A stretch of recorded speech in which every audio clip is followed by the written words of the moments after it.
Hi everyone, welcome. So today I want to review a book called Foundryside by Robert Jackson Bennett. This one here is such a fascinating book. However, I had to stop reading it and not finish it because one of the trigger warnings I did not come across at all until I looked it up. And also a friend of mine told me about it and I was like, what? Why was I not told about this? One of the trigger warnings about this, it has medical experimentations in the book, and it does talk quite in depth about it, but that's only like when you get more towards the middle of the book. This caused me to not want to read this anymore. It was just too much for me, and I was not okay with reading something like that.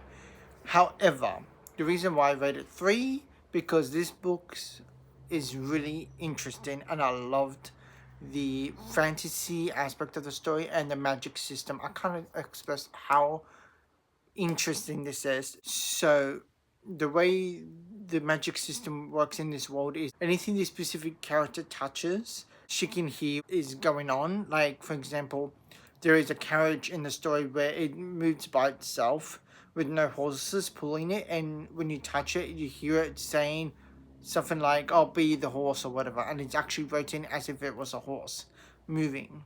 So I thought that was really interesting, and that pretty much is the whole magic system in the world. I don't want to give too much away for those who are interested, but I will say look up the trigger warnings. There's a whole list. I was very uncomfortable by reading that stuff, so that's what caused me to stop reading immediately. But besides that, the author wrote really well. I really like his writing and I enjoyed it. No matter what's going on, I'm always pulled to know more. This reminds me of another book I read called Blood Over Haven.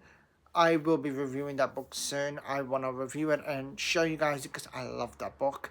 And that's one of my higher recommendation kind of books. So, yeah, that's my thoughts on this book. If you have read this book, please let me know your thoughts and opinion because I'm very curious to hear what other people think. And if it doesn't work for you, please also let me know why it didn't work for you. For me, specifically the trigger warning, it's what caused me to go, I can't read this anymore. It was too much. For some people, it's the same thing. Some others, they disagree. What are your thoughts? And thank you so much for watching. I'll see you guys in the next one. Bye.